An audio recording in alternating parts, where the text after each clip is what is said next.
Robin Abrams, former deputy sheriff for Will County in Illinois.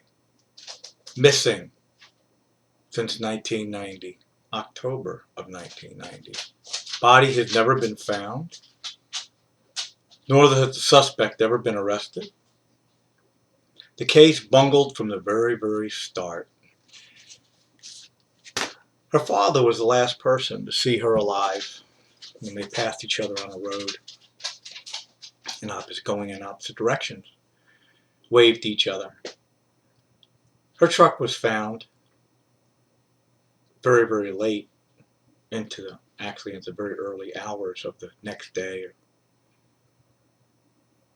Two men were seen prowling around it, and which initiated a call to the police. Will County Sheriff's Office shows up. Do nothing. The truck had been dropped off there by a tow truck. That's your first clue that something's wrong. But because the main suspect in the case was a deputy sheriff, male deputy sheriff, Tony Marquez, who had a lot of high connections in the community, this case has been covered up since the beginning. Illinois State Police was involved in it. The officer, Ken Coppice, I believe his name is, he said there was never any incompetence or cover-up in the case. I don't think he knows what he's talking about.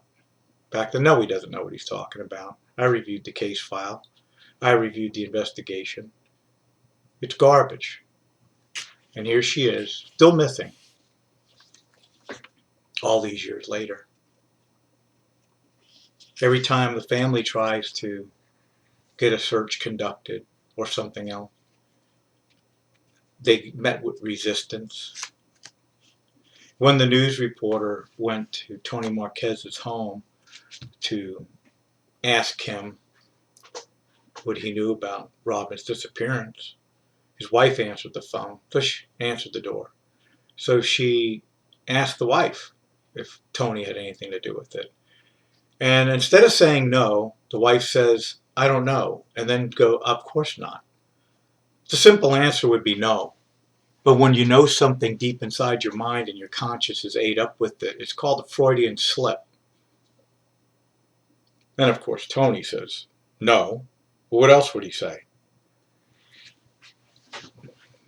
Obviously, what I'm getting at here is you have a pattern of misconduct in the state of Illinois that goes back way beyond what's going on in Carbondale right now. We need to put a stop to it. And the only way that's going to happen is through citizens standing up in an uproar.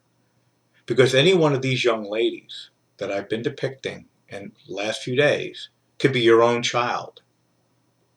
And here Robin was a police officer herself. And they'd rather cover it up than do the right thing. Just like a cat covers up its dung in its litter box. Sooner or later, you got to dump that litter box because it stinks so bad you can't stand it. Well, you need to all dump that litter box in Illinois because you've got a ton of dung in political offices and police departments around that state. And we'll help you clean it out.